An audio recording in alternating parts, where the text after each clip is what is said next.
A lot of people don't realize when it comes to drugs in your system, they don't realize that cannabis can stay in your system for about 28 days.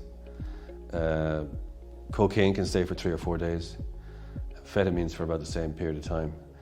And the difficulty with that is that even though you may have done nothing wrong when you were stopped at one of these mandatory intoxiliser checkpoints, if you're required to give a specimen of saliva and it shows up the presence of cocaine that you had 3 days ago, you'll be arrested. And if you're convicted in court, you're put off the road for something that happened 3 days before you drove. So some of these drugs are long-lasting. They're staying in your system for quite some period of time. And even though they're no longer acting on your central nervous system and they're not causing you to be impaired, you can be punished for them 3 or 4 days after you've even consumed them. And in some cases, a week or 2 weeks afterwards. It's pretty harsh. Most people don't even know that, but that's unfortunately the way it is. Drink driving is different to other areas of law. In virtually every other area of law, bar revenue offences, the state is obliged to prove the case against you beyond reasonable doubt, and you're not required to help them do that. You're not required to help the state prosecute you. In drink driving, you are.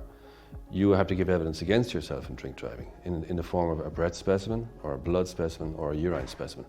And that goes against about 300 or 400 years of common law jurisdiction where the state was required to prove its case against you. And it was reversed for drink driving, but it was reversed on public policy grounds. It was deemed to, if you were going to be requiring the public to give evidence against themselves in the form of a blood or breath or urine specimen, the corresponding safeguards had to be that the structures in place to protect the citizen against an overweening power of the state would have to be kept very high.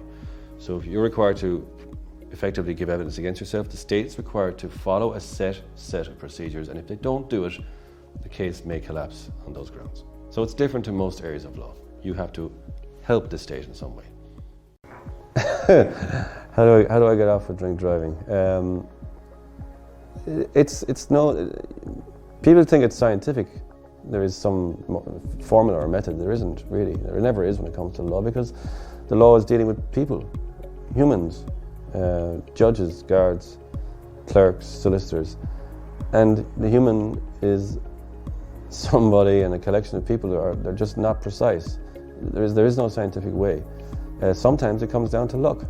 Maybe a witness doesn't turn up. Maybe a guard gives bad evidence. It can be something as simple as that, but there's no hard and fast rule.